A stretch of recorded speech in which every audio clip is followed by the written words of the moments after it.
Hello everyone, this is CJNovo992 and today we are back for another brand new video. Now today's video is unfortunately not a happy one, it's not a smiling thumbnail as we've tasted defeat for the first time in a long time in terms of the old Europa League group stages after going through a phenomenal campaign last year, going undefeated at the first hurdle this season. We have went ahead and lost 2-0 to Lyon at Ibrox. And I'm just going to be honest right off the bat, that's a weird game to actually reflect on. I'm sure a lot of fans coming clicking on today's videos feeling the exact same as me, because normally when you go ahead and lose there's always frustration, there's anger, you always want to throw your toys at the pram, and that doesn't matter what team you support. We're kind of all built like that way, we always have that initial reaction. But when you actually think about that game of football and you think of the opposition and the stuff that they've done over the last couple of years and the quality they've proved, reaching the Champions League semi-final not too long ago, the teams that they've beaten recently over the last couple of years, we know there's quality in there. We know there's a lot of moolah. I mean, they've got a World Cup winning centre-back, they've got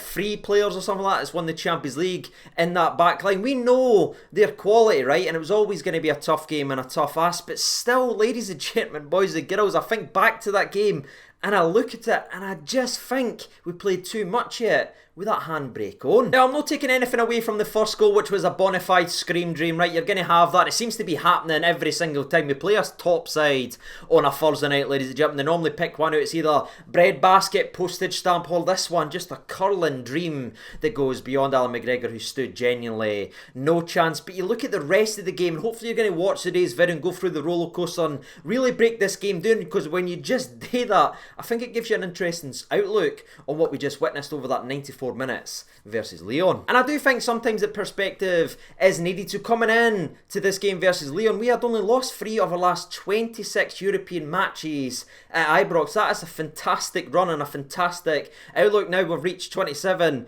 and just got our 4th one, and again it is a bitter pill to swallow, because just transitioning into the match recap, you look at the opening couple minutes of this game, the crowd was electrifying, the place was bouncing, and Rangers were actually throwing balls into the mixer. You had an early cross for BB that kind of unsettled the two centre halves, where the end of them thought Lyon was going to take it. It kind of bounces down, it almost falls to Joe Rebo, and you're thinking, right, ladies and gentlemen, keep this up, the fans are giving it. And in the opening 3 or 4 minutes, the players had energy and they had drive, and what were you seeing? Lyon passing the ball out, kicking the ball right out of the play, or giving it straight back to us every single time. They had the football, like genuinely the opening 5 minutes, the possession that they had and the passing accuracy was a disgrace, ladies and gentlemen, and that was all down to our press, and I was licking my lips saying, yes, here we go, this is the Rangers team I know we're capable of being when we are this ruthless, when we are this rampant, and when we are just going after teams. But genuinely like that, ladies and gentlemen, it was almost like, right, we've had a good 5 minutes, let's sit back now and see what Lyon's got. And I just felt we let them grow into the game too much. That's when the handbrake that's been previously mentioned was kind of pulled. We started sitting further back, and that to me is when we started to lose control of this game, and I couldn't believe that we were doing it. And again, I know they're a quality side with a hell of a lot of moolah, so they are going to have spells in their game, but to me, I felt like we aided them in that with how much we were dropping off and how much of the space that we were given. And the next chance we actually need to break down, or one of the talking points from the game, is actually just shy of the 10th minute, where Lyon actually seems to have a bit of a break. They're now connecting with a pass, and Ikembe, who we spoke about in yesterday's preview video. So if you're one of the legends that watch the preview videos, a lot of what Lyon brought to the table we did discuss, and he skips away from Connor Golton. Connor Golton's a bit late, it's one of those challenges, he's trying to swing for the ball, the guy's just unbelievably quick, too sharp, skips away from him, and Golton ends up colliding with his thigh. Now I know there was a VAR check and everything like that, but I'm pretty sure that had to do with the boy rolling about, holding his face, kidding on that he got hit there. I don't know what that is all about, but the actual challenge, that was a yellow card all damn day, but that wasn't the first bit of play acting, unfortunately, we're going to have to discuss. But where Golton was a little bit slack with that one, giving away a yellow card, they made up for it just 10 minutes later, where again this started becoming the Lyon passing show and everything like that, and we started to see one of the problems that we had all game long, that as soon as they passed in between the space of the centre half and the fullback, no matter which side it was, the midfielders just weren't tracking runners as they get down the left hand side, they skip inside, they pull it back, but it is a fantastic block slash challenge from Connor Golton to get that clear, or that could have been a dreadful start for us 20 minutes into this game. But where we got away with that one, we didn't wake up, we didn't learn our lesson, because just 3 minutes after that, the ball comes in to Ryan Kent, and he is a bit casual here. And I'm going to have a lot to say about Ryan Kent, so hopefully you stay for the video and actually hear all the bits I want to talk about. But for me, he has been a wee bit too casual here at this level against this opposition. You can't be taken outside of the wee flick passes when you've got two men on you. So I'll hold my hands up, even though I'm a Ryan Kent guy. For me, this one is far too casual. But again, that isn't just giving him a tap in at the back post. That's no Ryan Kent tapping it to someone and then they're just walking the ball. And no. The guy still had to run 40 yards with a football without one single challenge on him. And then Lundstrom and Tavernier, they're both backing up the same way. And all he does is just flip it onto that dangerous right foot that we spoke about in yesterday's preview video. It opens it up, and again, I'm taking nothing away from him for the actual finish, but for me, it's kind of criminal how we gave him that opportunity, considering how one-footed he actually is. Having two players sitting there showing him on to his strong foot rather than pushing him down on the left-hand side, which is his weak foot. He takes that present the Rangers gave us and then just went ahead and had a moment of quality, what you're going to have when you cost that amount of money. So as you can see, mixed emotions about that goal itself. Scream dream, but also we played its part in supplying the theatre for him to go and have a European moment. But the response for Rangers was actually very, very good, and this was promising. When Connor Goldson was getting on the ball again, it was combining with Ryan Kent. That long ball again that we discussed in a lot of detail yesterday, it was on show there as Boateng loses the ball. Ryan Kent picks out Joe Rebo, and Joe Rebo opens the foot up, has a shot, and this is one of my frustrations about the entire game. It is a spilled save by the goalkeeper, but we have literally no one there but Alfredo Morelos. Lyon have 4 people inside the box. We have 1. We're never ever going to get rebounds or tap-ins or easy goals like that if we didn't commit enough. And what's actually really funny, ladies and gentlemen, is in the second half we're going to talk about almost the exact opposite moment ending in a completely different result for Lyon as they end up getting a goal fit. But again, we're not pushing enough people in the box. We're not asking enough questions. We're giving too much respect away, and that was another chance that went missing. But mischance or not, it spurred us on a little bit, and we jumped 5 minutes into the old future to the 35th minute of this game, where Lyon actually have a throw in kind of close to their corner flag, maybe a yard or two away. They try and throw it down. They think they're going to get time, but Ryan Kent comes out of nowhere, bursts in, wins the ball with a kind of 50-50 challenge, then takes on 2 players, skips by them, opens the body up, finds Morelos, who does brilliant here, by the way, to sort his feet, find Lundstrom, a wee fake shot, opens it onto his left, and it's a fantastic shot for Lundstrom, but unfortunately it goes just that wide, ladies and gentlemen. I feel like I'm saying that every single video now this season, that we have a shot that goes wide, but that was a nearly moment again. That all came down to us putting pressure on them and forcing them. The same thing, we started this game off having opportunities in the opening 5 minutes. We started to see the benefit later on. It was just unfortunate we had a 20-minute spell where we just didn't push them or ask any questions. And as the atmosphere was rising, the game was starting to flow back and forth, and then we have another nitpick I'm going to have from this game and son that's going to keep me up the night. In the 40th minute of this game, or just slightly before it, Lyon should have actually doubled the lead, where they have an opportunity again in that space between the centre half and the full-back. They pass it in there, no midfielder at all goes ahead and checks him. Not one player tracks down the left-hand side to help Barisic out. They leave him out there on his own, and then the Brock ends up getting pulled back, and it's a nice little cut back. He picks out the Lyon player. I think it's Gustavo that has the opportunity here, but he whiffs it wide when he really should have done better. But again, ladies and gentlemen, despite that chance, Rangers were still actually asking some questions, and then we have a major turning point in the game of football that came just after the 40th minute. About 90 seconds after their chance when they should have made it 2-0, we really could have made it 1-1, where Barisic was down the left-hand side. It's a brilliant ball into Ryan Kent, whose first touch is majestic. He just skips, he opens the body up, and he unleashes a shot that genuinely is a rocket, right? And I know some people's going to pick faults on because, again, yes, he was directly involved in the 2 goals that Lyon scored, but for me, I think he's done everything he can here, and the goalkeeper Lopez just has one of the moments, because I think if we flip it and it's McGregor that's making that save, we're all sitting going, that's a McGregor moment, we're foaming at the mouth. So I think this is one of these cases where Ryan Kent does the right thing, but the goalkeeper just has a moment, unfortunately, where it's a phenomenal save, and it just shows you what the luck's like, man, for that man named Ryan Kent right now. He was already at fault for the first goal where he gave the ball away cheaply, and then he has a moment there, but he's stopped by a world-class save. But unfortunately for Ryan Kent, it doesn't end there. But before we do get to that second half and speak about more of the Ryan Kent story, we do have yet another clear and obvious mistake from us defensively where, stop me if you've heard this before, Lyon down the full-back area up against Barisic.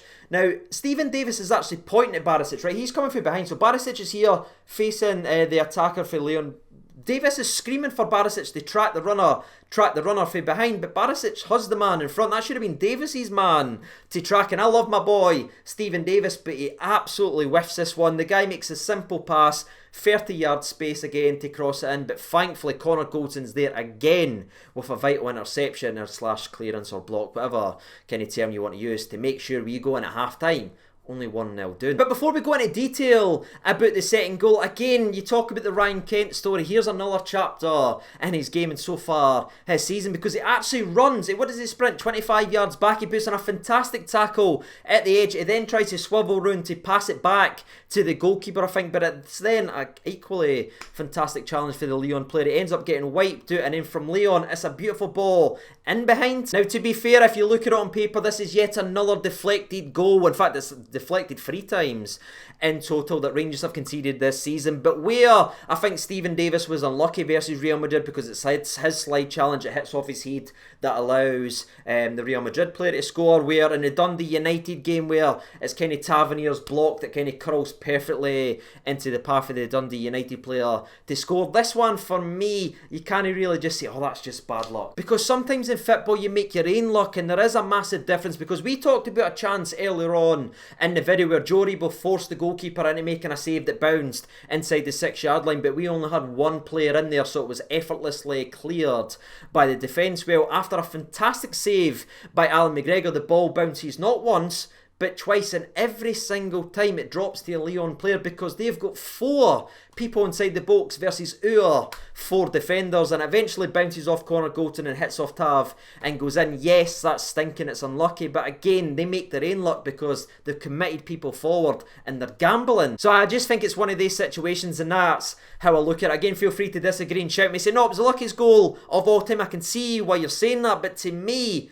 they done everything to stack the deck in their favour, if that's making sense. Now, unsurprisingly, or I should say surprisingly, sorry, over this kind of period of time, Stephen Davis was really struggling with the ball at his feet. And again, I didn't want to be saying this, and again, there's going to be people shouting at me. I saw it on Twitter when I genuinely said I've never seen Stephen Davis play as bad like this for a very, very long time. I put that out there on Twitter because even in towards the end of the second half, he just seemed a little bit off with his passing and his tracking, and then it was happening early in the second half, and I think his performance was backed up by the decision made by Steven Gerrard that he actually took off Stephen Davis, Mr. Ever-Present, especially at the European level, but they took him off in the 59th minute and they brought on Scotty Wright to start asking some questions again of the Lyon defence. And again, I'm not trying to blame Stephen Davis or say it's all his fault. He certainly wasn't the only one that had an off game the night overall, but to me, it was just one of those nights for Stephen Davis where it just wouldn't work no matter what he absolutely tried. But Scotty Wright came on the park and instantly started to win